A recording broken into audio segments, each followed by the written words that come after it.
following podcast is recorded and produced by Emerge, a media creators co-op, in affiliation with the network at bicbp-radio.com.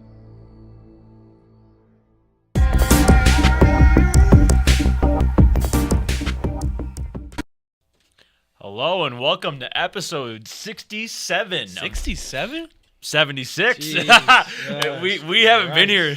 We haven't been here in 2 weeks, so shaking the rust off a little gotta bit. shake off the rust a little bit. Happy New Year, everyone. Happy New Year. It is I, Mike Pareto, alongside me, as always, Nico Allen, Benny Jackson Krebs. It's just us tonight in the studio for episode 76. I'm not dyslexic. I just don't know what that was. So how's your guys' Christmas? How's your guys' New Year's? Wow, we haven't had a show since before Christmas. We had a show I feel like last I've year. aged. Shut up. It's been since this is our first show since last year. That's crazy. How's your guys' Christmas and New Year's? It was pretty darn good. I had some family in town and got to spend time with family too. Other family, a lot of family, a bunch of families going on, but it was good. Did you guys get everything that you wished for? I just want one thing. I got one on a fly fishing rod, and I got that. So Ayo. that was pretty cool. Got a camera bag with camera stuff in it. Nice. Show off that new lens. Oh, I'm gonna whip it out. There you go. All right. So, I'm about to get real nerdy real quick. So this is the new lens. I'm holding it like a dingling, That's a but fat lens. this is a fat lens. This dildo. is the Mikey with the fatty. Mikey with the fatty. This is the 70 to 200 G Master lens. Has OSS. That which just is sounds like a name of a toy. the name of a toy. It has optical steady shot. This is a good lens for events, sporting events, all that kind of stuff. Did a concert with it last week. I also got a personalized camera, strap that has Shots by Mike P on it. You guys can't see it. I have a lot in my hands right now, and this lens is very heavy, so I'm gonna put this down. But this bag was given to me by my parents, so shout out to parents. My camera bag that I had before was like $30 and a piece of poop. So yeah. What about New Year's for you guys? What did you guys do for New Year's? New Year's for me is always low key. It's like Christmas is crazy, Thanksgiving there's always family in town, but New Year's is like my time to like relax. It was me, Molly, and the dog. That was it. Me, Molly, and the dog. Me, Molly, and the dog, and that was great. That's all I wanted. Yeah, so right after Christmas, I had a couple of my buddies fly in from California that I met when I was in the Navy, and they were with me and my brother all of last week, and then they both left yesterday. Well, one left today, one left yesterday. We ended up going to the Bills game. We just had a weekend of good times, a lot of drinks. But yeah, New Year's was a really good time. Ball dropped at midnight. I was in bed by 12:15. It was great. As you should. We could just walk home from the bar. It's too cold for that. Too cold for that. Yep. I drove. You drove? Yep. Oh. All right. I had an interesting New Year's. Not gonna lie, I usually go all for New Year's. I usually do something crazy, but this year I did not. Actually. Didn't you go to Canada? So Liar. I don't want to talk about it. He didn't do anything. Psych. Well, okay, I You're did lying, do something, dude. but I didn't. All right, it's in my compared to what I do usually, it's not like nothing. If I'll put in that terms. Me and Isabella had a plan to have a fun time. This is gonna sound really bad, but it wasn't what I expected. So not putting that out there. No. I'm just saying it was an interesting time. We're just gonna say that. Nights like that happen. It was supposed to be a fun night. I just didn't have fun. Ooh. Real quick, I just want to say, hey Sal, we see your messages. Hi, Sal. Hey, Glad to Sal. have you with us. Welcome back. Love you. Happy New Year. Love you. I want to kiss your head. But I don't know. I think Here's the thing. I'm not even gonna get into this. I feel like I'm gonna get my ass beat. I mean, I'm gonna get my ass beat. I'm gonna get my ass beat. Let's get into the show. Let's get into the show. All right. So we didn't have an episode last week. The last week of the new year, so week 17. Let's do a quick little recap. Just real quick, the Bills played the Chargers. That was an interesting game. Stressful. That was a stressful game. Bills playing down to their opponents. Playing down to their opponents. As they do. Yeah. And then we head into, week 17 and the Dallas and the Cowboys ending. I want to talk about that real quick. Cowboys-Lions. Wait, what did I say? You said Dallas and Cowboys. It's okay. It's okay. I am rusty today. It's okay. Cowboys and the Lions ending, where it was coming down to the wire. Dan Campbell calls a 2-point conversion where Taylor Decker runs a route and does not check. Allegedly did not check in with the ref. And he's on video going over to the ref, touching his jersey, talking to him. But he didn't report as eligible. I think the fix is in. I think Jerry Jones was paying that. They paid big time to win that game. Big time bucks. They needed that win. They needed that win real bad. Jerry Jones opened up the wallet. That's what happened. What do you say about that, Nico? I'm gonna be honest. I think the win should have went to the Lions. I mean, like you guys said, there was almost irrefutable evidence of Decker going on and saying that he was eligible. But I mean, I'm pretty sure that the commissioner can overturn. There was that rule did come in the spotlight. You know who tweeted that out originally? Who was the first person to tweet that out? Antonio Brown tweeted that out actually. Oh, shout out AB. So his brain still does work a little bit, maybe not a lot, but it still works a tiny bit. But my thing with that game, in the world, I think someone just fell over upstairs. Do we need to go upstairs and check on him? Okay. All right. Anyway, so my thing with that game, the Lions should have won the game, but they got called back for illegal touching, or that was the original call, illegal touching. So they go back 5 yards. Why? Why'd you go for it again? Did you go for it again? You're on the 7. I get. There was a flag. Micah Parsons jumped off sides. It's almost like and it moved him corny. Back dude, for lack of a better word, Dan Campbell, corny. I love Dan Campbell as a coach. He's been great all year. The story of this Lions team is great, but it just gets he's developed a reputation of having these big brass balls. I'm the shit. I'm gonna go for it. I'm gonna go for it when I shouldn't. I'm gonna go for it when I shouldn't. In that situation, nobody cares how big your balls are. Dude, just kick that extra point and take this game to overtime. You guys drove down the field very shockingly fast. Yeah. And you scored. Just take that point, go to overtime. Let your defense settle it. And then that's you can't be like that. And decisions like that are what's going to get you hurt in the playoffs. That's something that'll end your season.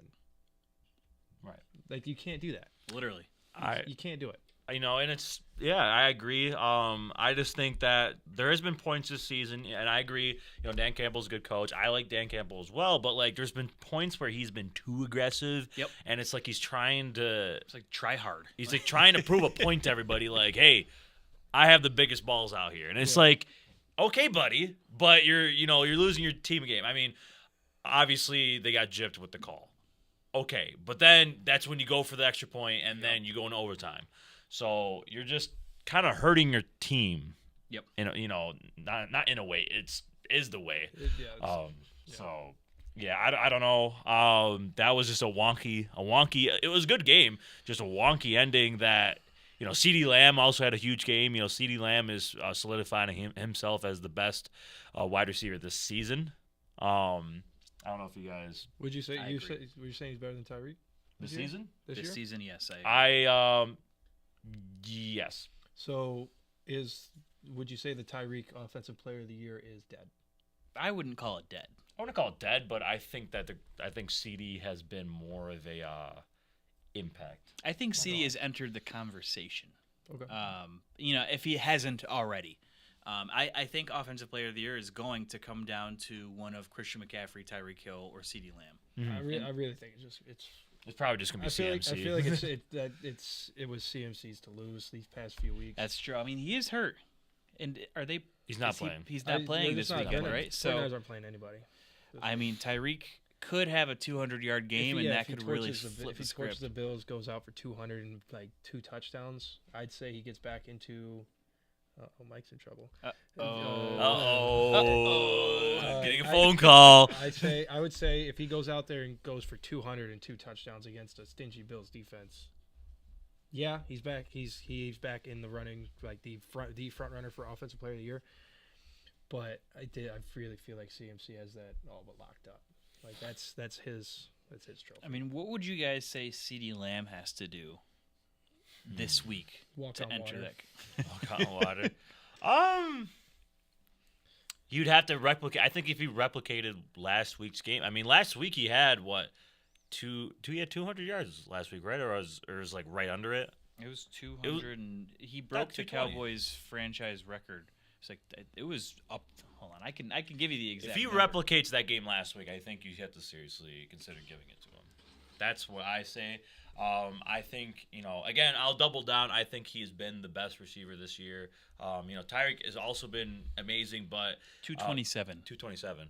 I think the second half of the year he has slowed down a little bit. First half of the year he was on pace to. He was on an MVP pace. Honestly, these awards are all suffer from recency bias. Mm-hmm. So, this CeeDee Lamb is getting hot at the right time, and Tyreek Hill is cooling down at the wrong time. Yep. So that could all play into it. But again, the constant has been Christian McCaffrey. Mm-hmm. Yeah. All year. Yeah. And it's like I don't think there's really been, except for this past week where he got hurt, strained his calf, where he was really not a factor. But yeah, let's go on to Lamar Jackson, new MVP favorite. I mean, the last time we were here, I really don't even think he's the favorite at this point. He is the MVP. He is the MVP. Yeah, he's the MVP. We're gonna debate it in a little bit. What makes an MVP in this league, and I'm gonna throw some statistics at you guys and see which one you pick to be MVP, and see where our heads are at. I want to test you guys a little bit. All right. But yeah, Lamar Jackson. The last 2 weeks against two of the best teams in the NFL, it's been damn near perfect. And he's out there playing with. He doesn't have the greatest offense out there. I mean, Isaiah Likely is stepping up for Mark Andrews. He's been solid. Odell Beckham is making plays. Zay Flowers is looking like, probably the best rookie receiver this season. Maybe. Puka Nacua says. Puka Nacua said. All right. Fuck up. I forgot about Puka. Yeah. So in the AFC, I'd say that. But I mean. He also has a great defense as well. Their record is also really good. So we're going to debate it in a little bit. I want to see where you guys' heads are at. Bills versus Dolphins for the AFC East. The Bills with their big win last week over the Patriots, and then Miami losing to the Baltimore Ravens in a crazy fashion. Got their ass beat. Got their asses dude. beat. They got fucking boat raced by Baltimore, dude. That was bad. Ugly. That was ugly. It was bad. It was ugly. I want to know your guys' thoughts on Tyler Huntley passing for a touchdown right at 2 minutes. Fuck them, dude. Dude, you know what? Cool. There's there was an uproar on Twitter about this because sportsman. John Harbaugh's a piece of shit. He is a dick. He's just for running up the score against the team that put up 70 points in a football game and didn't stop scoring. That's what makes it Did the we best forget part. that? They dropped 70 points on the Broncos. 70 points. That's nuts.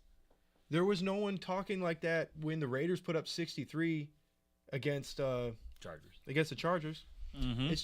This main argument is just like it's just been driven by these loser ass Dolphins fans that can't wrap their head around the fact that their team is a bunch of frauds. Like they're not what they think they are. Their defense has been playing terrible. Yeah, it's been Let me They've ask you been abysmal. this. I want to get you guys' thoughts about the Dolphins specifically. Say they go in. I mean, almost what spot would they rather have? Would they rather play all their starters this week? I mean, not saying that they are or they aren't. But would they rather play all their starters, potentially lose, and then go to Kansas City, which looks a little bit down and out? Or would they rather win the game, get home field advantage, and get potentially a red-hot Texans team or a Colts team that stays scrappy and stays in every single game? I mean, what do you guys think? I don't know. I mean,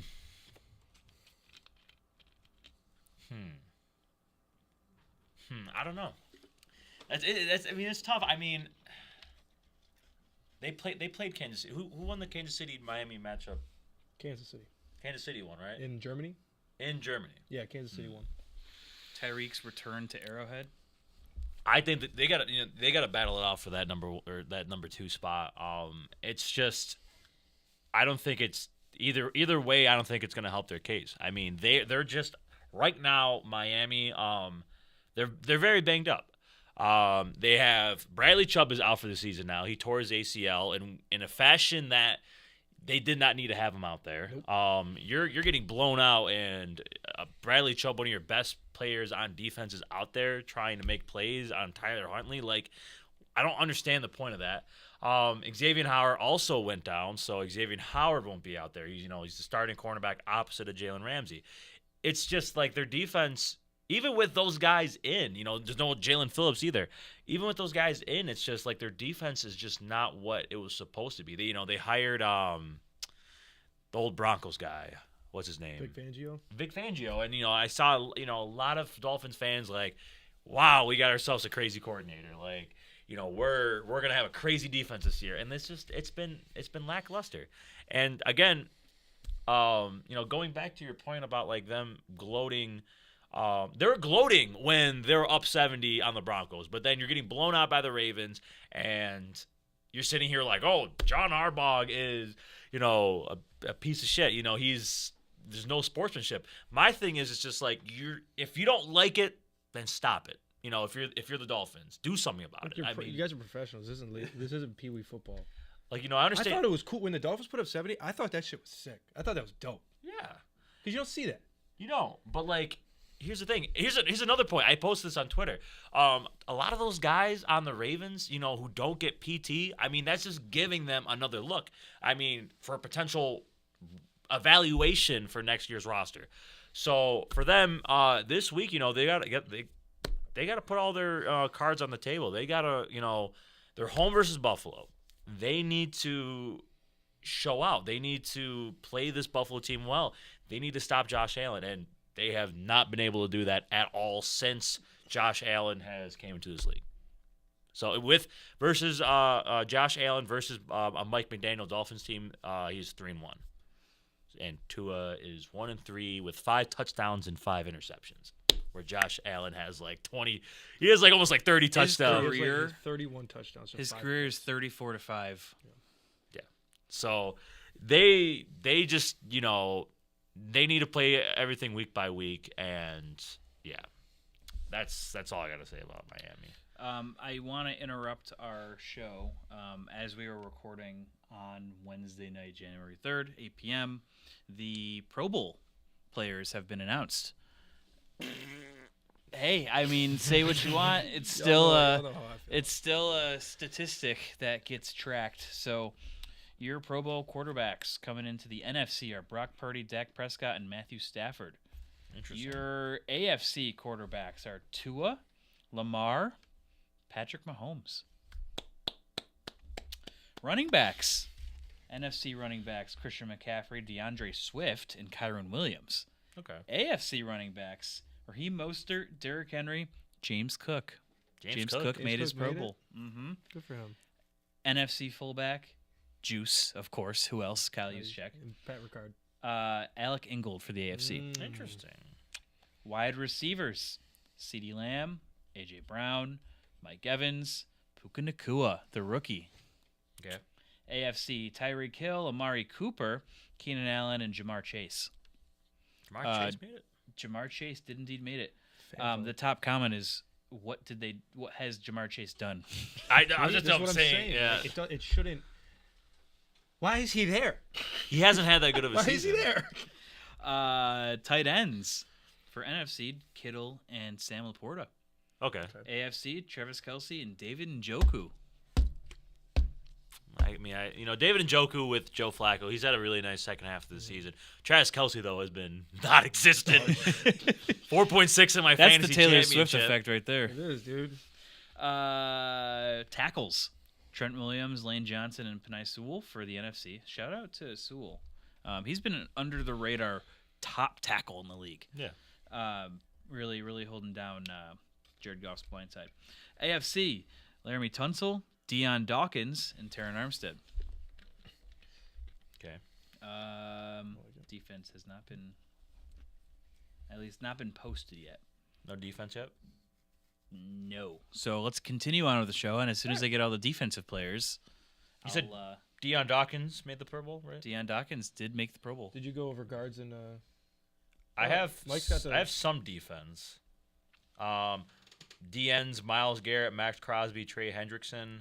Oh, there we go. Okay. Interior D lineman for the AFC, Chris Jones, Quinton Williams, Justin Matabuke.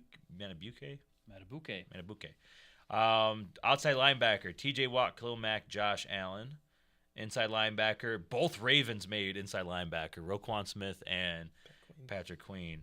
I mean, not to sound biased, but Terrell Bernard has been one of the best. He's putting up all pro stats. Let's be real here, but that's neither here nor there. Yeah, I mean, depending on what you consider him, I mean, he is playing in a 4-2-5 defense, so I mean, he doesn't have an actual designation, but he is the center of this defense. He's been absolutely outstanding this year.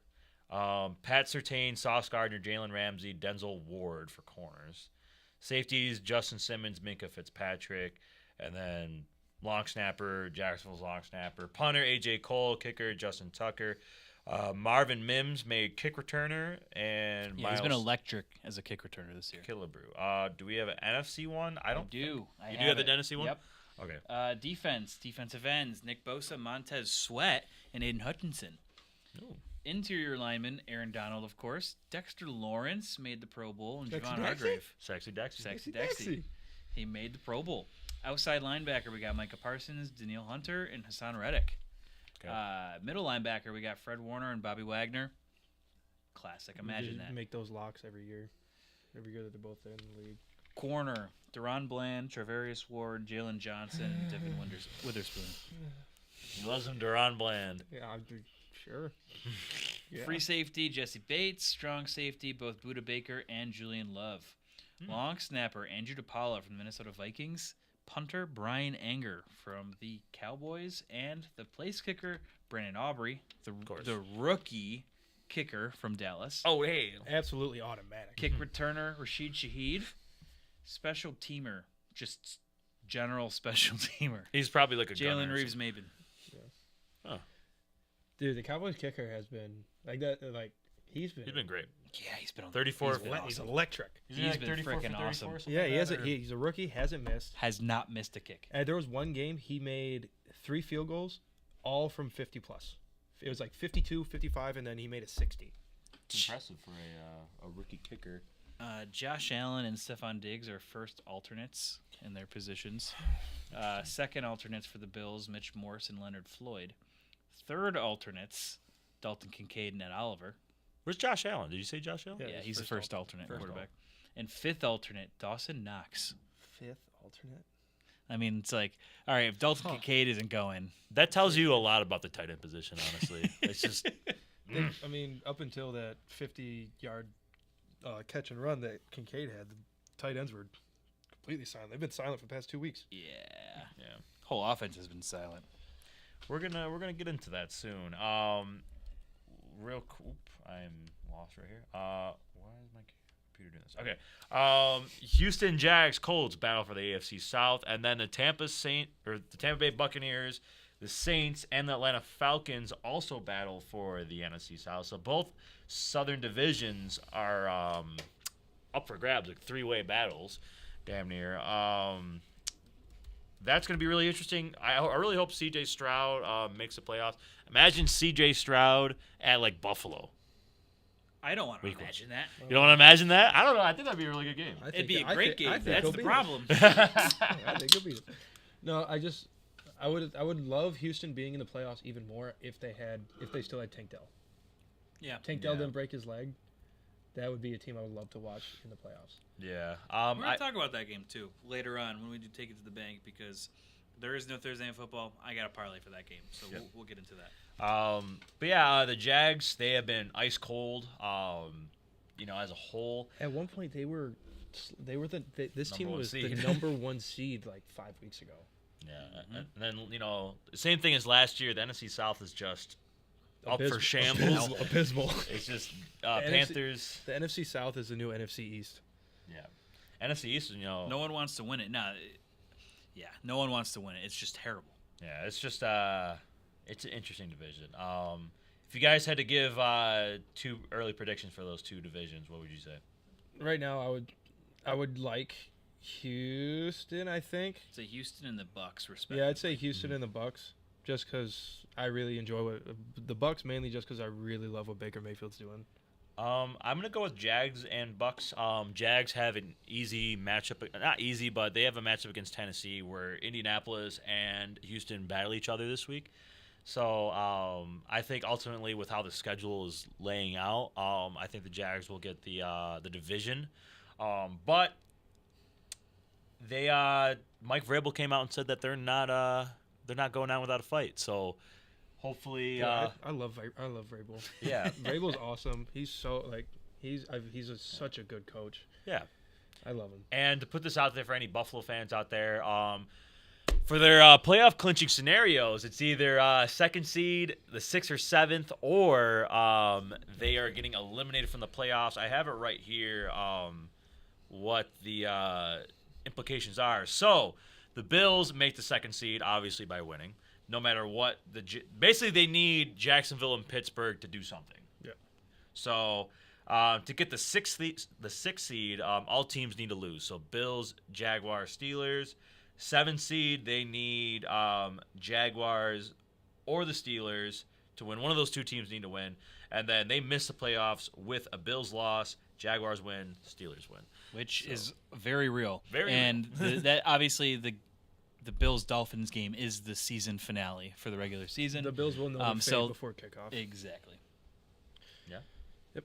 But I feel don't look at the TVs. Don't just worry about just go in and play the game. Well, I think that the coaching staff will take the same approach as they did last week and did not play anything about the Ravens or Dolphins game. Mm-hmm. I think you're going to see that team locked in from the very beginning. Sure, they'll know the results from Saturday, but they're not even going to worry about or look at Sunday's results. It's just focus on winning. Yeah. Browns, Ravens, Rams, some of the teams that are resting their quarterbacks, they have solidified playoff spots. Gotta rest the franchise quarterbacks. Yeah. Got to. I mean, Joe Flacco. Joe Flacco. Joe Flacco. Matt Stafford. Isn't it crazy that Joe Flacco has become relevant again? He's him. January Joe. He's elite. 2024.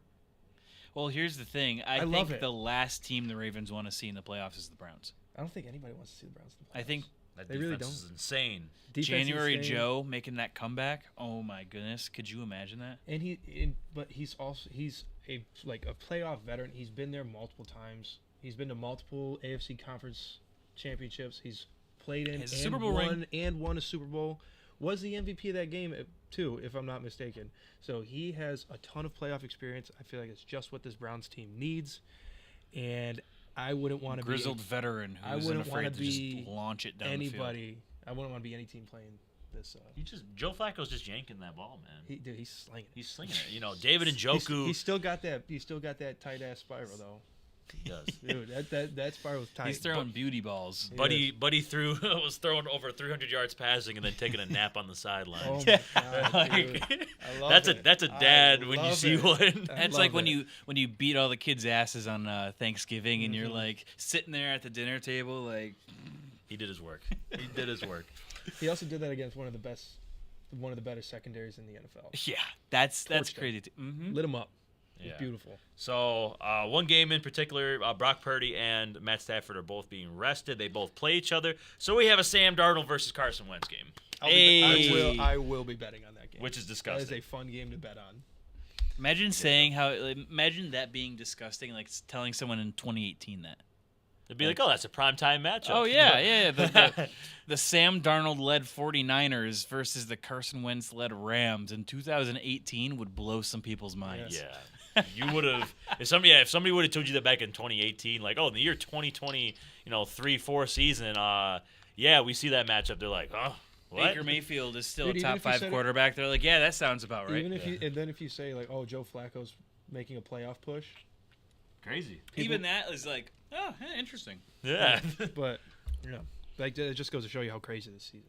This season's been amazing. You're getting a little bit of everything this season. I love it. It's all over the place. Nico, do you have any player incentive news for Week 18? We got a whole bunch of them. A lot of overs. Pick a lot over. This is the best time to bet on sports. But be careful because Vegas does know this. Vegas obviously knows this and implements this when they set their lines. But I'll read off some of the most important props we're going to look at, and then we're going to circle back on it too for Take It to the Bank because I will be using one in one of the parlays. So going into the Houston Texans have a couple players that will reach incentives or are hoping to reach incentives. Dalton Schultz, $250,000 bonus if he gets to 60 receptions on the year. He's at 54. He needs 6 more receptions to hit that bonus. Don't be surprised to see C.J. Stroud looking his way. Keeping it with the Texans, Devin Singletary just needs 74 more yards from scrimmage, and he'll earn a $250,000 bonus. So he has rushed for 74 yards 4 times, and all this has been since Week 10. This is going off of The Athletic. And then Indy's rushing defense is ranked 27th in the league. So you guys already know one leg of this. Give me the over on Devin Singletary's rushing yards. It's set right now at 62.5. Slam that over. Odell Beckham, you might see him play a little bit next week. He is at 35 receptions on the year. He needs 5 more receptions to hit $250,000. Here's a big one. Chiefs, Chris Jones needs 1/2 of a sack to reach a $1.25 million bonus. So if you're betting on a sports book that allows defensive bets, take Chris Jones over 0.5 sacks. If I was Chris Jones, I'd be out there stabbing linemen with a knife. I'm going crazy. I'm yeah. stabbing everybody. I'm getting that quarterback. D-Hop, there's a couple of them here. He is 7 catches away from a $250,000 bonus. He is 39 yards away and 2 touchdowns away from other $250,000 bonuses. So he has the potential to make $750,000 this weekend. It would be a little bit crazy, but not improbable of taking a 5.39.2 stat line for DeAndre Hopkins. 2 touchdowns. I mean, that might. I'd love to see what the odds are for that game. It's doable. I mean, it seems like every time Will Levis throws a touchdown, it's really to It's to D-Hop. So it's already happened. What he had that 3 touchdown game not too long ago, right? In Levis's debut, I believe. Mm-hmm. This one's kind of confusing. Baker Mayfield, he has a bunch of incentives that he can reach. He has to remain like in the top 5 or top 10 of passing yards. Okay. So just take all of Baker Mayfield's overs. He's been slinging the ball. Yeah, he's gonna whip in passing. It's passing yards and touchdowns and passer rating that he all has to be in the top 10 of to reach bonuses. So just take everything over. Those are all the big ones, but I'm sure there are other ones that we haven't talked about. But Puka Nacua is about 4 catches, 27 yards. 27 yards away from breaking both rookie records for receptions and receiving yards All time. count on him getting his reps. So he will be getting the ball will be going his way. If he plays, the ball will be going his way. I mean, he might play if he plays, he'll probably play the first half. They're probably going to be maybe force feeding the ball on the sidelines. So be on the lookout for that. I wouldn't say take his overs. I would say do those alt receptions, alt receiving yards, maybe Play the game a little bit. 5+ catches, 30+ yards. All right. So some player incentives for Week 18. Let's see if these guys get paid. College football playoff review. Did any of you guys watch the Rose Bowl or the Sugar Bowl? I fell asleep during the Sugar Bowl. I watched both. I mean, it was a late game. I don't know why they can't start. I don't know why the games can't start at 3 o'clock and 6 p.m. Yeah. Started at 8:45 that last game. Yeah, I didn't make it. It almost got moved because the Rose Bowl was in overtime. Like, come on. I get like one of the games was in California. Like, I get it, but you can cater a little bit. To the East Coast. Like, come on. So Michigan moving on, and also the Washington Huskies. So we'll see the battle of the 1 and 2 seeds. Did you guys like that fourth down quarterback draw play that Jalen Miller just kind of fell forward? Leroy Jenkins shit. It was just a poorly executed. They had a lot of time to pick out a play. Do you think that was the game script? Because that looked like an RPO that just fell apart. It started with it was a bad snap. Yeah, bad snap. The center was horrible. Which has apparently that's been a problem for Alabama this entire year is bad snaps from their center. They haven't made a change. They never made a change at the center position. But yeah, came back to bite them on that. But also like a QB draw, 4th and 5. On the 4 too. Yeah, it wasn't even not like you're on the 1 or the 2. Like you're pretty far back there. I mean, I get it. You want to have the ball in your best player's hands, but maybe not do that. You know? I didn't agree with the call. I thought that they could have been a little bit more aggressive with the season on the line. I mean, just quarterback also draw. Have to bring up, if we're talking about Jalen Milroe, we have to talk about the segment from College Game Day. The naysayers. That was so funny, dude. That's the first. Let a naysayer know. That being the first meme of 2024. Perfect start to the year. It was so funny. Yeah, it was basically it was a shirt or his clothing brand and blank. No, Lank. Oh, Lank. Lank. Lank is the acronym. Oh, I thought you said blank like we were blanking something out. No. Let a naysayer know. Let a naysayer know. And it was just like the way he did it was so like he said it cleanly. It was clean. Like it was like He's like, I know what y'all think I'm gonna say. But I'm not gonna say it. But I'm not gonna say it. But the funniest part was Reese was looking so like confused when Pat was talking about it too. He was like, "What do you guys like?" He was laughing like, "I'm just laughing along because you guys are laughing." He didn't realize what he said. Yeah, and then Twitter obviously just made it its own thing, and now it's just all over the place. It's so funny. Yeah, that is hilarious. And then fantasy football finale. Did you guys win any leagues this year? Nope. Did I win any leagues this year?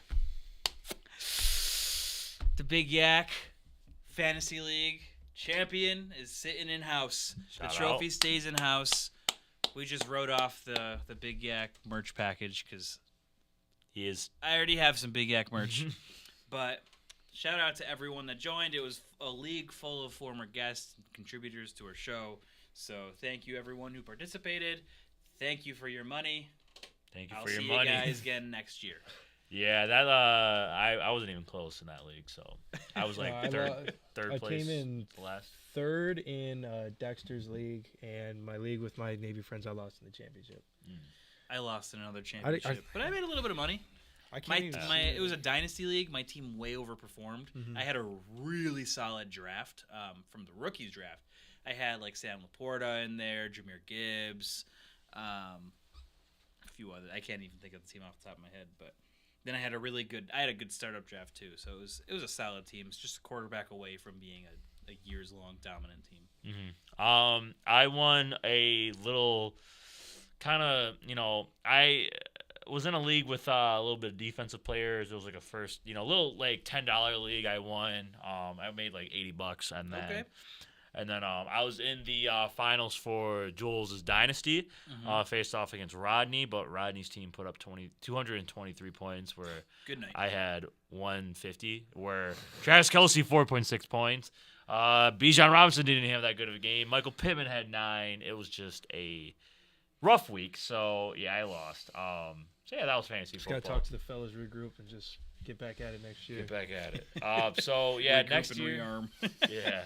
Next year, hopefully we have more success. But I usually win some kind of league each year. I mean, I'm in like 9 fantasy leagues. I'd hope to God I win one. So, yeah. Moving on to our underdog pick 5. Nico, do you want to get paid? We don't have the pick'ems, so we're gonna do the ad. The pick'ems aren't ready yet for. Oh, Underdog yeah, this because week. But of course, we're still gonna get paid. still going to get paid. So we are proud to be partnering with Underdog Sports, our favorite place to play fantasy games. You got to check out their pick'em. It is so easy to play. You just pick 2 to 5 stats of your favorite players and choose whether they'll go higher or lower. You can 20 times your money by going 5 for 5. Does that sound like fun? Download their app and sign up today using our code Big YAC. It's BIGYAC. Big YAC. To get your first deposit of up to $100 matched. We cannot wait to see your entries.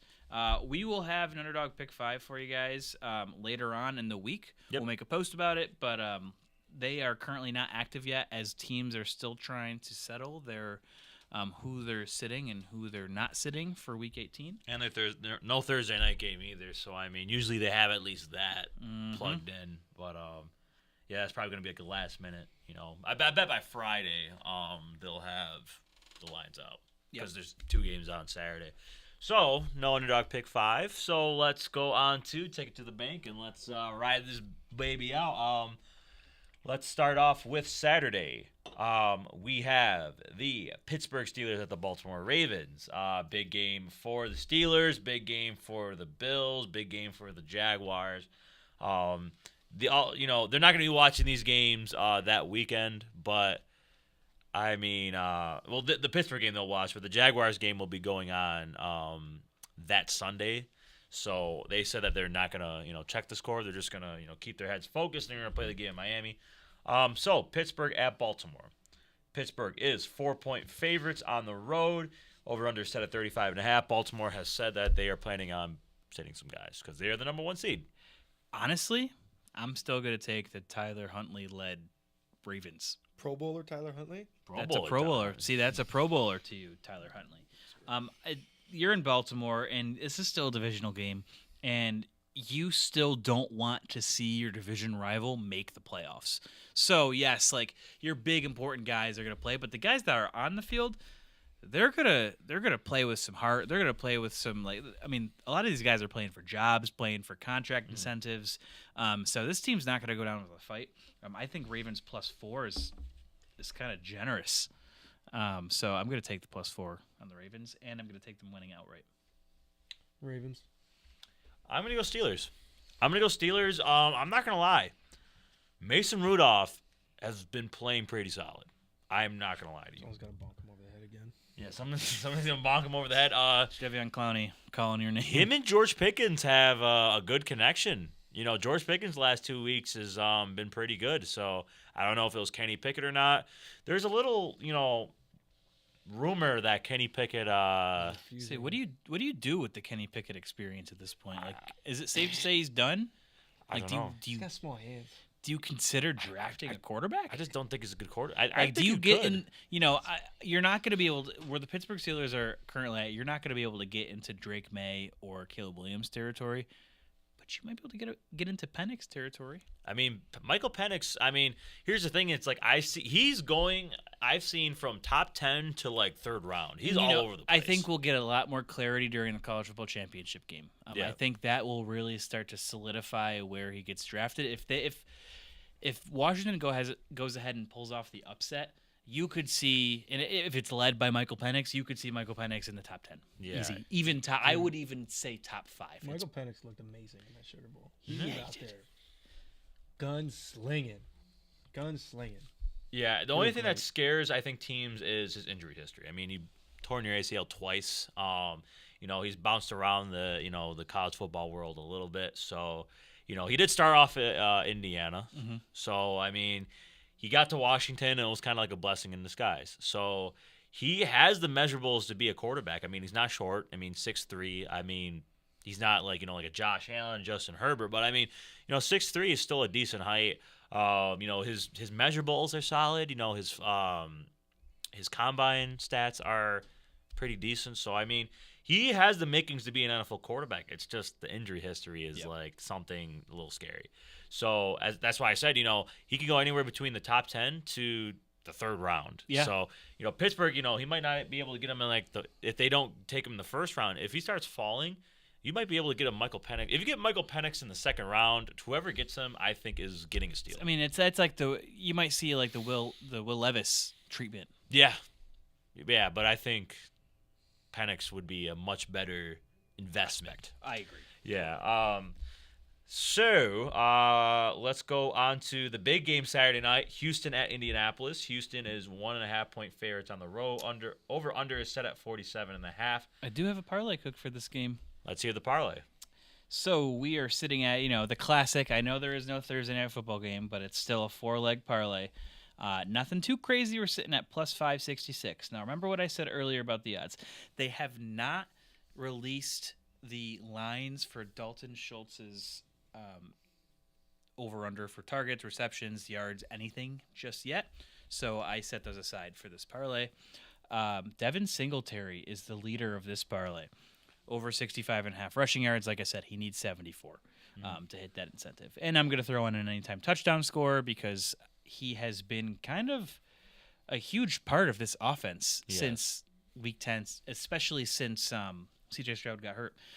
So I do really like Devin Singletary getting both 65-plus yards and a touchdown against this porous Indy run defense. Following that, we're going to keep with Houston and go C.J. Stroud over 1.5 passing touchdowns. Like I said, this game's going to be a dogfight. These guys are going to be fighting. I think this is going to be a complete shootout. So C.J. Stroud over 1.5 touchdowns, I feel like is just a gimme for me. And then lastly, rounding out with the Colts, Josh Downs, give me 25-plus receiving yards. He's hit this line 3 out of the last 4 games. Round out the parlay, sitting there at plus 566. If you participated last week in the bet $25 in same-game parlays, you would have came back with $33.50 in bonus bets. Now, unfortunately, it's all one big bonus bet. So why not? Why not just throw the whole $33.50? Why not? You put that $33.50 down, you're going to win another $189 on top of your $33.50 back. Interesting. What do you guys think game-wise? That being said, give me the Texans. Mike? Oh, you don't? No, we go. I'm going to roll with Indianapolis. All right. I'm gonna go Indianapolis. Gardner Minshew has been pretty solid this season. I mean, not saying he's not a top 10 quarterback this season, but he has played well enough to get Indy in this position. To get him to the wild card round. JT is back. He is he's looking good. Michael Pittman is back in the fold. I know last week they were trying to get him in. He came off that nasty head and shoulder injury. So, he's getting implemented back in the offense. You got Josh Downs. Alec Pierce had a big game last week. So, I think that if Houston had Tank Dell, Tank Dell is a difference maker. At receiver, I mean, it's just a little underwhelming. Yeah. I mean, they have like Noah Brown. Nico Collins had a solid game last week, but he's going to have to come out big. He's going to have to come up big. Dalton Schultz is going to have to have a good game. I think if he had Tank Dell, it'd help him out a little bit more. Devin Singletary is going up against a weaker Colts run defense, so he needs to take advantage of that matchup. But I think Indianapolis, they're home. I think that they're going to edge this game out by a field goal. So, Jackson? Texans? All right. Going off what you said with Gardner Minshew, these last 5 games, he's had a 62.4% completion percentage, just shy of 1,200 yards passing, 7 touchdowns and 2 picks, and a 95 passer rating. That's pretty solid for a backup. I mean, I'll take that for a guy giving you his position. Probably didn't think he was going to play this year. He's going to back up the future, and then the future gets hurt. So, I mean, he has weapons. So, we'll see. I think they're going to tough it out, though. But I could see if, Houston squeezes it out. They tend to be explosive. I think C.J. Stroud's just he's not – on that like timing that he was pre-concussion. You know, it's taken him a little bit of time to really get back to 100%. I think last week we didn't really see him 100%. But yeah.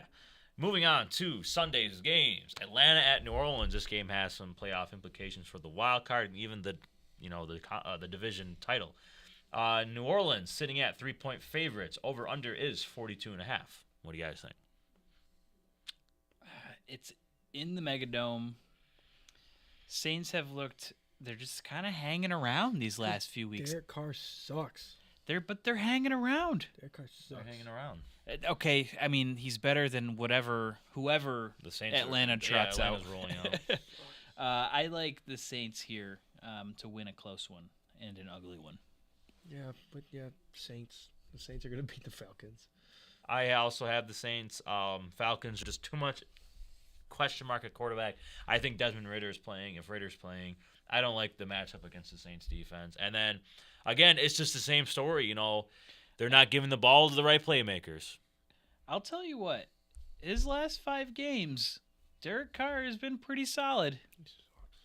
74% completion percentage. His completion percentage is 74%.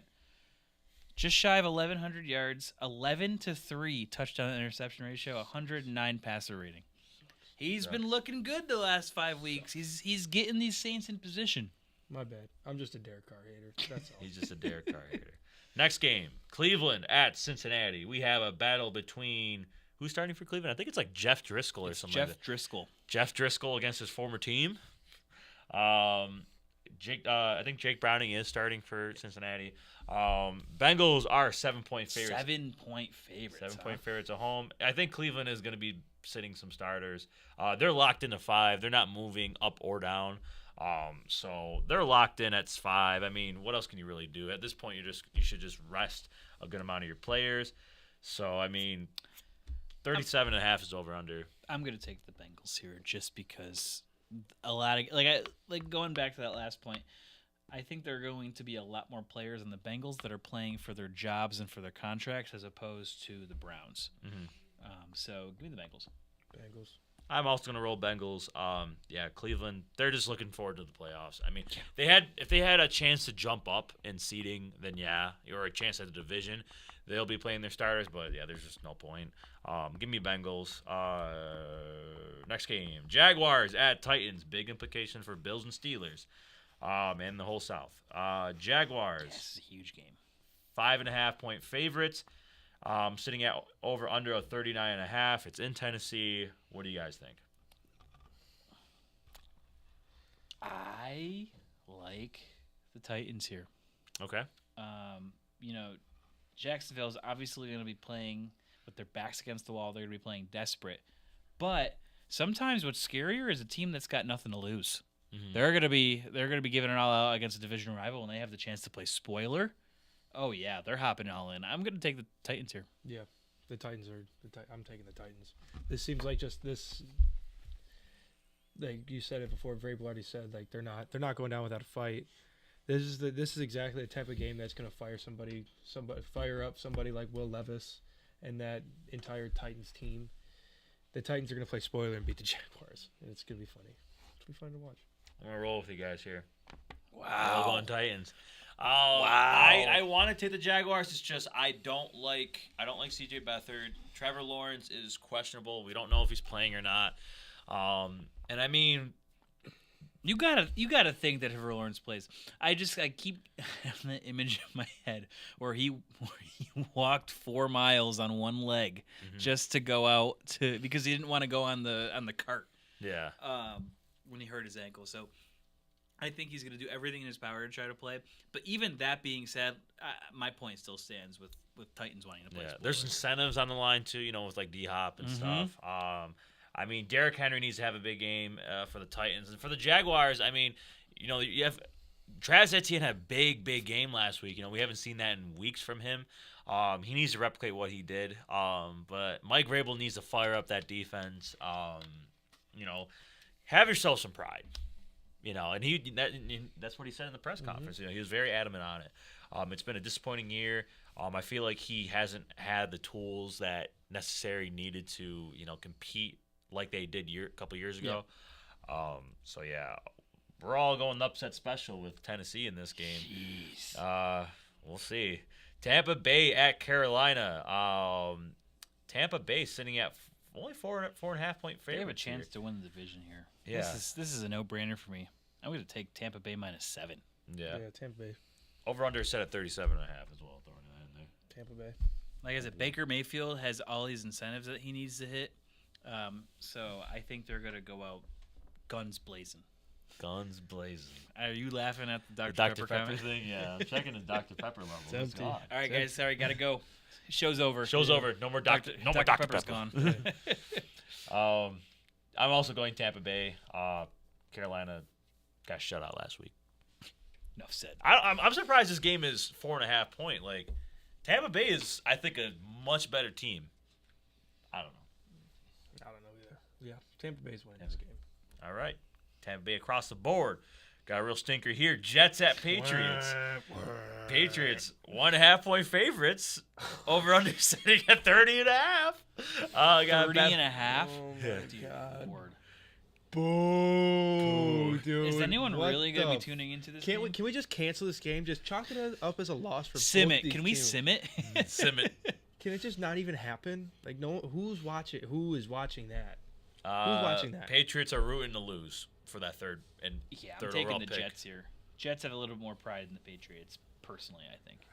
Dude, I don't want to pick anybody. This is like degenerate that we're doing. We're sitting here actually taking picks on this Jets. game. I'm also rolling I Jets. just want to move past it. Patriots, they need that. They need the better draft pick. Bill Belichick's going at the end of the year. Thank God. Yeah, it's time.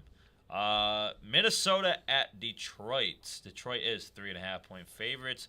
Over under is set at 45.5. Another game where I think the line is close. Like, the Minnesota got Are the decimated. Are the Lions planning on sitting people? I don't know. They have. They I don't think they have came a out- chance for the 2 seed still, Okay. Yeah. but need some stuff to happen. Yeah, I think the plan is right now until we don't know really right now, but I think the plan is Detroit is rolling out some starters at least. So Nick Mullins is also starting for the Vikings this week. no Jaron Hall. Jaron Hall looked like Shit. doo doo. Poo-poo. Like Pookie. So yeah. Lions. Look like steak of butt. Give going me Lions the as well. Lions. Lions. A couple of these games are just stinkers. Yeah. Chicago at Green Bay. Green Bay is 3-point favorites. Over under is set at 45.5. Is Green Bay eliminated? Green Bay is not eliminated. I think they have to still have a win and chance, stuff right? needs to happen. With that being said, give me the Bears. Wow. Play spoiler. Send them home. Send them packing. Bears. Send them. Get 'em outta here. Get 'em outta Who you here. rolling, Nico? Actually, you guys are incorrect. This is a win and in for Packers. Yeah. Send them home. Give me the Bears. Even better. Shout out my boy Alan. He put this post on Facebook. We didn't have time to get into it today, but we'll probably get into it later on. Is Jordan Love a top 10 quarterback? I don't know. He's playing like Because one of right injuries now as it around the currently league, I would stands. say yes. If this was a normal year, I would say no, not top 10. I'll take top 15. This though. guy this week, right here, right now, he loves the Packers. He loves the Packers. You love the Packers? I love the Packers. They're gonna go and they're gonna take care of business out in Chicago. Bears. I'm also rolling Packers. Jordan Love has been playing. Oh, they're in unreal Lambeau? low. Oh my goodness, Yeah, they're in they're- Lambeau. they're Oh, in- this they're in game's Lambeau. over. This game's over before it started. This is gonna be a good game. Give me 35-10 Packers. Justin No, sir. No, Justin sir. Fields and Jordan Love are going to duel.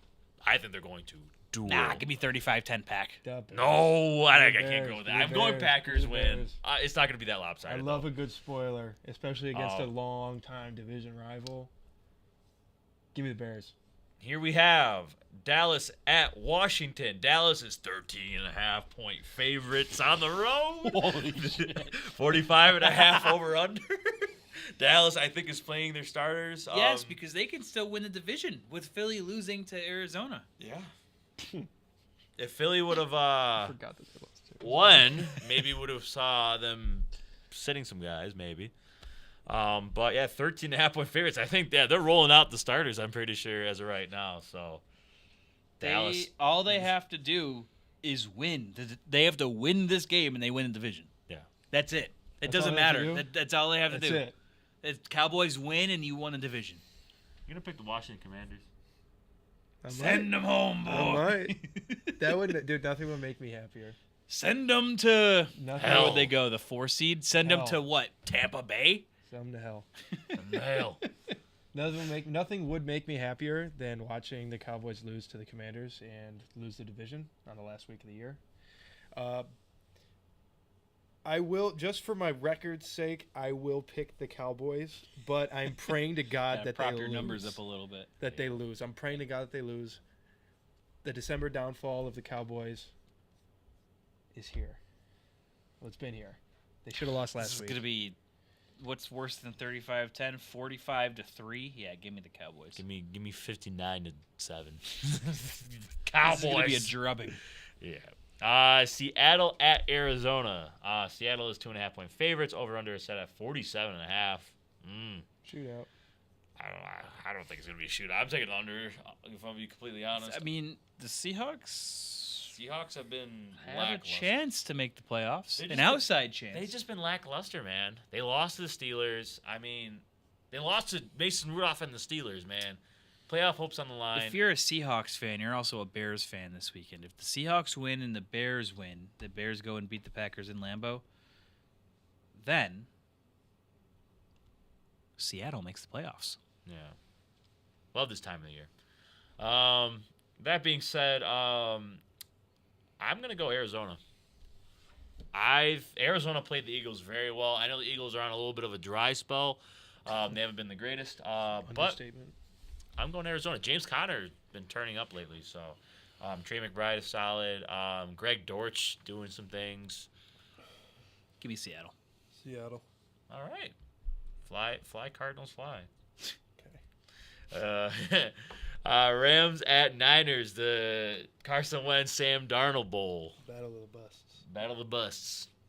The Bussy Bowl. Butts. The Bussy Bowl. The Bussy Bowl. Poop Bowl. The Poop Bowl. Poop Deli Bowl? This is the Something about toilet Poop bowl. Deli? Double scoop. Wait a second. Double scoop. Did you guys watch the Pop-Tart Bowl game? Dude, Yeah. where they ate the Pop-Tart at the end and you just saw his Edible- open Bro, that flesh. is Like, Edible, that is like dude, Terminator. edible mascot. That's hilarious. That is peak television, man. I don't care. That is You peak see Dude, the those, like, Cheez-It Bowl after with those the lower- Cheez-It belt? Yeah. Those like They lower, throw in the Cheez-It boxes? Yeah. those lower rank bowl games are always so funny. Oh, Like yeah. the Pop-Tart Bowl. That was too good. The guy, Where the Pop-Tart damn like get into mayo the toaster. bowl. Where they The dumped the Hellman- mayo. The Like, Hellman's mayonnaise bowl. Are you fucking kidding me? Idaho potato bowl. There's a wasabi bowl. That's a We thing. were There's the Barstool Bowl. Syracuse was in the Bad Boy Mowers Bowl. The Bad Boy Moors It's, Bowl. it's ridiculous. No bowl for UB this season. They won last year. They lost. But, last year, It was too, the It was the one. The one of the John Bahamas. Deere Tractor 63 Model T Bowl. some stupid shit. The Frank's Red Hot Sauce Bowl. I don't know. So who are we taking here? Rams at Niners. I don't know. I'm gonna take the 49ers backups over the Rams backups. I'll take the Rams. I'm gonna take the Rams. All I'm gonna take right. the Rams. I think for some odd reason, I think we're gonna see some kind of Carson Wentz like Masterclass. bizarre Masterclass. game, like to try to like get himself back in the league. Carson Wentz masterclass incoming. Remember Can't when wait. people were saying that Sam Darnold was gonna take the number 1 quarterback job? That was crazy. I never took that argument realistically. I always thought it was coming down to Purdy and Lance, and Lance got traded. Lance got traded. So Yeah, the 49ers have clinched the 1 seed, so they got nothing to play you got for nothing here. to play for. Eagles at Giants. Eagles are on a little bit of a slump. They need help. Little. Big slump. Giants look good with Tyrod Taylor, man. Tyrod Taylor's been flashing. They almost won last week if they had, somebody other than Mason Crosby coming off the couch trying to kick a 54-yard field goal for the win. So a little interesting ending there. But Tyrod Taylor, I really liked what I saw. I'm wearing the Tommy DeVito shirt. My mom got me this for Christmas, and the dude got benched. So we're at least getting an episode worth out of this.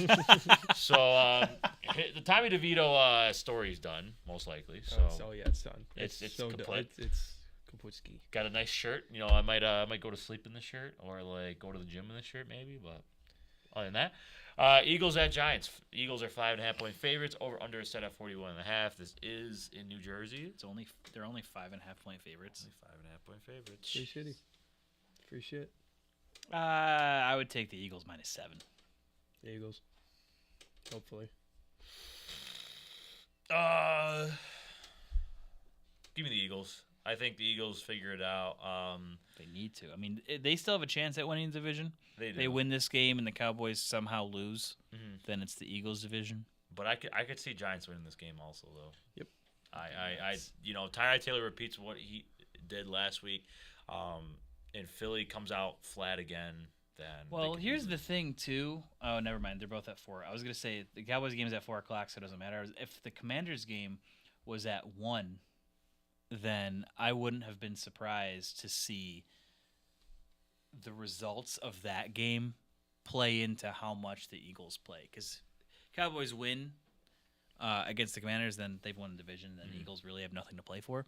So they might take a look at the score at halftime and then decide to just rest the rest of their guys. Still possible. That being said, I'm still taking Eagles. You said Eagles, right? Yep. Okay. Next game, another stinker. 2 teams that are not even in the playoffs. Race or contention. Broncos at Raiders. Raiders are 2.5-point favorites. Over under set at 37.5. Yuck. Yucky. Raiders. Yeah, I'm going to take Raiders because they benched Russell Wilson. With that, do we think that was the last time we're going to see Russell Wilson in a Denver Broncos jersey? Oh, yeah, Yeah, we didn't I talk about think- that because we're... I think he's going to be in a Patriots uniform next year. Sure. Or a Saints uniform? Or a Steelers uniform? I like Saints. I like the Saints more than the Steelers. Russell Wilson on the Steelers. Seattle. It just doesn't right. look right in my head at all. Cam Newton didn't look right in the Patriots uniform either. I mean, it didn't look terrible. I didn't like it. It was still didn't like look right. watchable. Like Russell Wilson in a Steelers uniform just doesn't just- like my brain can't comprehend It just doesn't make it. Just doesn't. It just they don't fit. They don't fit. Or Falcons uniform. I like that. I think Falcons he would be uniform. really fun on the Falcons. I think it'd be good. Who else was I thinking? Washington. I mean, I could see it, That's another weird. I was but that's thinking still like Washington. weird. Like that's another one where it computes a little bit more than than the Steelers do, but Yeah, I like Washington. Like if he went to Washington, I don't know. some good weapons. Yeah, I don't know. Broncos, Raiders. Give me Raiders. They're Raiders playing. clean sweep here. Raiders players are going to play for Antonio Pierce. I was gonna say this is more about Antonio Pierce this is winning the coaching job. I feel like this game is for Antonio Pierce's job. Yep. So I mean, the players have shown and expressed how much they love him as their head coach, and it's clear that they want him to stay in that position. They're gonna do everything in their power. They're going to do everything. Yeah, they are going to do everything in their power to win this game for him and give him the best shot at losing that interim slot in front of head coach and just become the full-time head coach for this football team. Yeah, let's go Raiders. Kansas City at Chargers. Kansas City is 3.5-point underdogs Yeah, because Patrick Mahomes isn't playing. on the road. If Patrick Mahomes is not playing, over under set at 35. Chiefs are, I think they're locked in at the 3rd seed. Chiefs are locked in Yeah. at 3. So they're locked in at 3 seed. And, not really any real reason to play. Same. I think this is the same thing with the Raiders, where, I mean, we have coaching jobs on the line here. So I'm going to take Chargers. Who's Kansas City's backup? Blaine Gabbert. Blaine Gabbert versus Easton Stick. He's still in the league? I didn't know he was still in the league. Blaine Gabbert versus Easton Stick is disgusting. Give me the Chargers, man. God, this week is like the best week, but this week also fucking sucks. This is awful. Go Chargers. I guess. All right, here we go. This is the main event. This is the game of the Main this event. Is the game. The Buffalo Bills at the Miami Dolphins. Over-under is set at 49.5. Bills are 3. Count them. 3. I hated the 3-point favorites on the road. 3-point favorites on the road. It's a little scary. Let's hear it. Well, the lines are already out for this game. Oh, yeah? This game line is out, but like That's because we know that all the starters are playing. It's going to be the most watched game of that and the Colts-Texans game, honestly. I don't. The Bills are winning this game, guys. Do I want to hedge my bet? Do I want to hedge my sanity? Be like, yeah, you know, if Dolphins win, hey, I was right.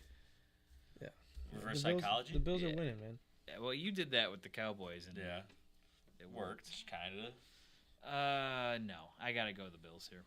Josh Allen versus the Bills has been In one-sided. History. Josh he has dominated this Dolphins team. No That's matter exactly who's a it. coach, who's on the other side of the ball, he has always performed. Other than I think one time in his rookie year, and then the Week 4 matchup last year. I would say that this team is really evenly matched. I mean, you They are. you look at quarterback, look at running back, look at wide receiver, look at offensive line. If Miami's offensive line was healthy, Yeah. that being said, there is some disadvantage there on the offensive line, and there is a disadvantage there on the defensive line too, with Jalen Phillips and now Bradley Chubb being out for the season. This is gonna. I feel like this is gonna be a big game for This is going to be a huge game in the trenches. Leonard Floyd at Oliver.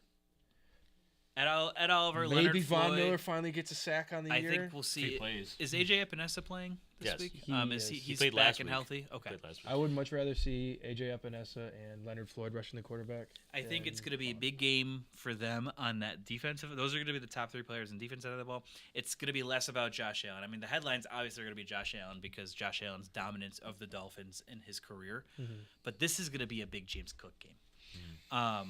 Look at the trenches, the defensive line and the offensive line for both teams. The offensive line for the Bills is fully healthy. Defensive line for the Not.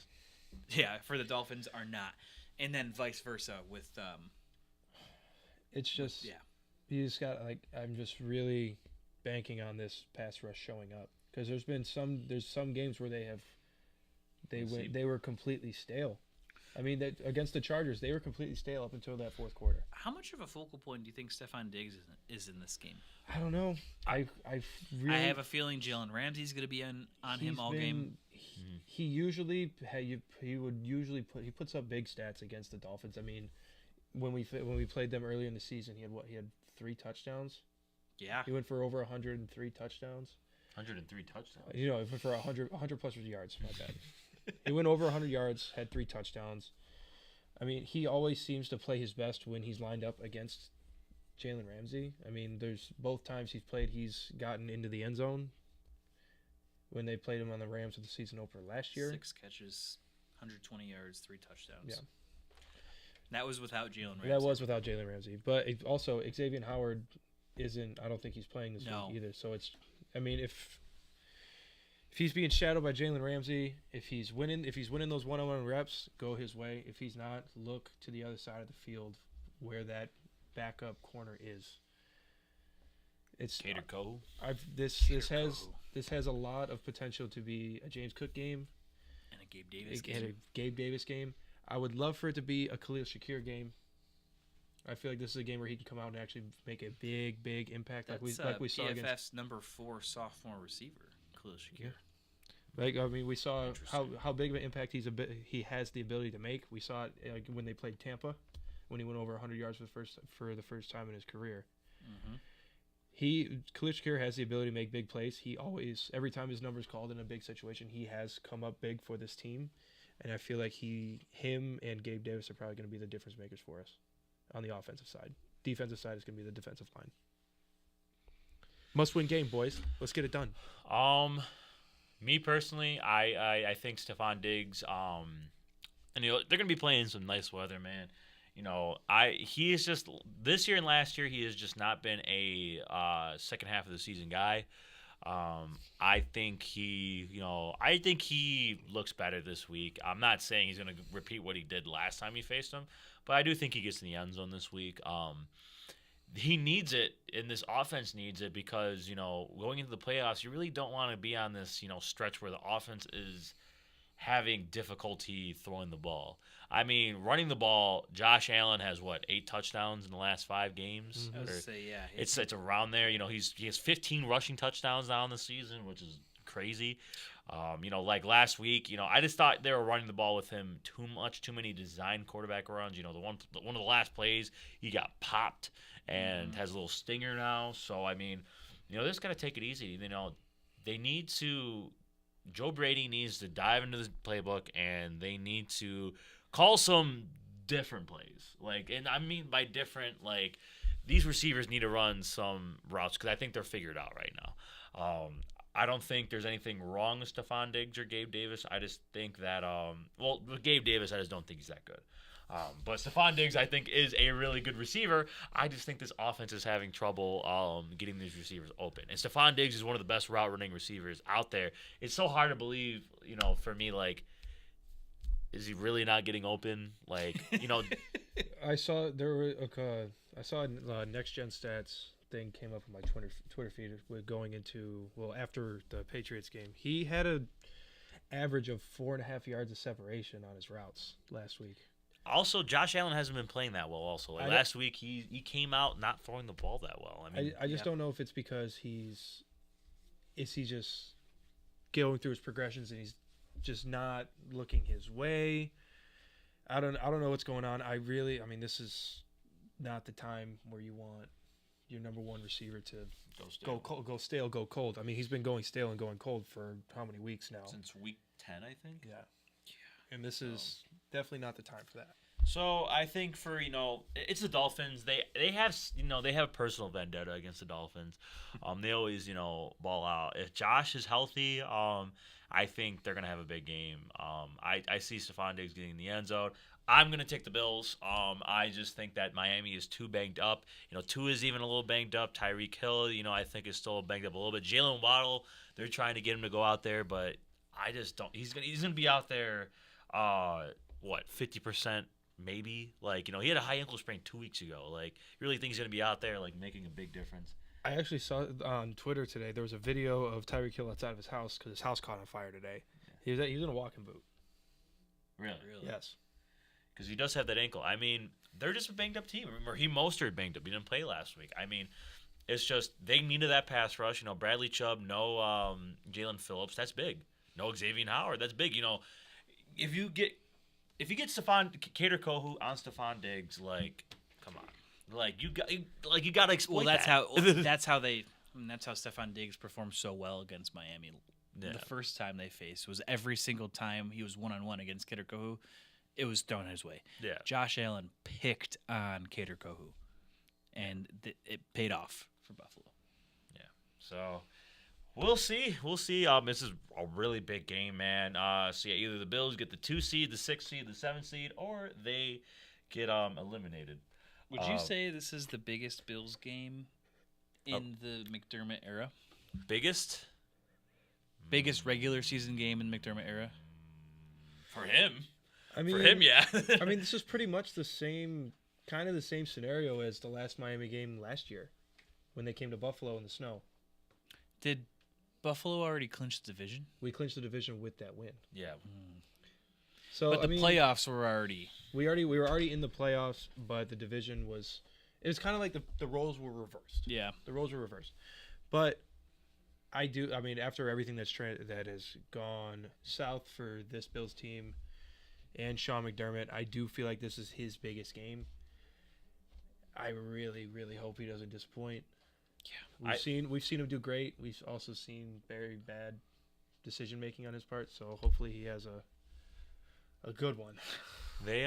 I think for McDermott, I think this is his biggest game as a coach. But for the Bills, I think there's been bigger games. If they lose and miss out in the playoffs, is this a changing of an era for the Buffalo Bills? It very well could be. I said it. Weeks ago when the whole Sean McDermott being fired, the peak of it.